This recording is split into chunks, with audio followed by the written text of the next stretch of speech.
आज के कविता का शीर्षक है भारतवर्ष, जिसके रचयिता जयशंकर प्रसाद हैं, जिसका भावार्थ कुछ इस प्रकार से है। कवि भारतवर्ष की महिमा की प्रशंसा करते हुए कहते हैं कि सूर्य की पहली किरण भारत भूमि पर ही पड़ती है। यह ऐसा प्रतीत होता है कि सूर्य अपनी किरणों की भेंट भारत भूमि को देता है। सूर्य की किरणें जब हिमालय पर पड़ती है तब ओस की बूंदें हीरे के कणों की भांति चमकने लगती है, अर्थात उषा हंसकर भारत का स्वागत करती है और उसे हीरों का हार पहनाती है। कवि कहना चाहते हैं कि भारत में ही सर्वप्रथम ज्ञान रूपी सूर्य का उदय हुआ, वेद पुराण की रचना हुई, जिसके बाद हम संपूर्ण विश्व में ज्ञान का प्रचार प्रसार करने लगे। इस प्रकार अज्ञानता का अंधकार नष्ट हो गया और संपूर्ण विश्व शोक रहित हो गई। कवि ने कई पौराणिक पात्रों द्वारा भी भारत की विशेषताओं का उल्लेख किया है। कवि कहते हैं कि माता सरस्वती ने अपने कोमल हाथों में वीणा धारण की और संगीत छेड़ा, जिससे सामवेद की ऋचाएं 7 नदियों के रूप में सिंधु, रावी, सतलज, झेलम, सरस्वती, चिनाब तथा व्यास से घिरे आर्यावर्त में गूंज उठी।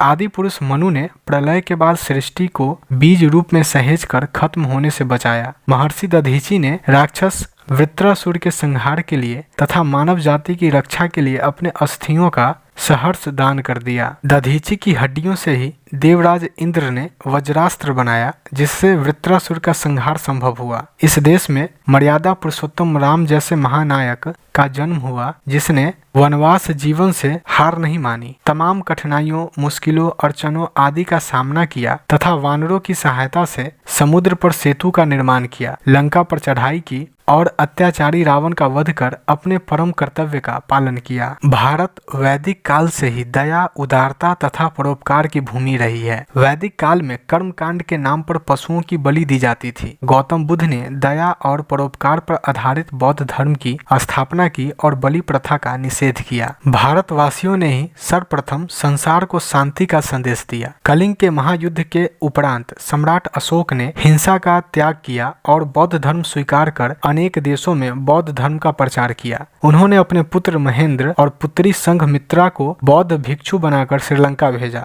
भारतवर्ष ही वह भूमि है जहां चंद्रगुप्त ने यूनानी विजेता सेल्यूकस को पराजित कर दया का परिचय देते हुए क्षमादान दिया। सम्राट अशोक के भेजे गए बौद्ध भिक्षुओं ने चीन में बौद्ध धर्म का प्रचार किया। बौद्ध भिक्षुओं ने बर्मा के लोगों को बौद्ध धर्म के 3 रत्नों बुद्ध, संघ और धर्म का ज्ञान कराया। सिंहल को पंचशील अर्थात सत्य, अहिंसा, ब्रह्मचर्य, मादक पदार्थों का त्याग और अस्तेय के अंगों की शिक्षा दी। आगे कवि भारत भूमि की विशेषताओं का वर्णन करते हुए कहते हैं कि हम भारतीयों ने किसी से कभी भी कुछ नहीं छीना, बल्कि हमने शरणार्थियों को शरण दी। हम भारतवासी सदा विनम्र व चरित्रवान रहे हैं। हमारे दिलों में सभी के लिए करुणा है। हम किसी को कष्ट में नहीं देख सकते हैं। अतिथि सदैव हमारे लिए देवतुल्य रहे हैं। हमारे शरीर में दिव्य आर्यों का रक्त संचार कर रहा है। अतः हम कह सकते हैं कि जयशंकर प्रसाद ने भारतवर्ष कविता द्वारा भारत की प्राचीन सभ्यता, संस्कृति और ज्ञान का गुणगान करते हुए आज की पीढ़ी में उदारता, शांति प्रियता, निर्भीकता तथा जोश, उमंग, साहस और कर्तव्य परायणता का भाव भरने की सफल कोशिश की है।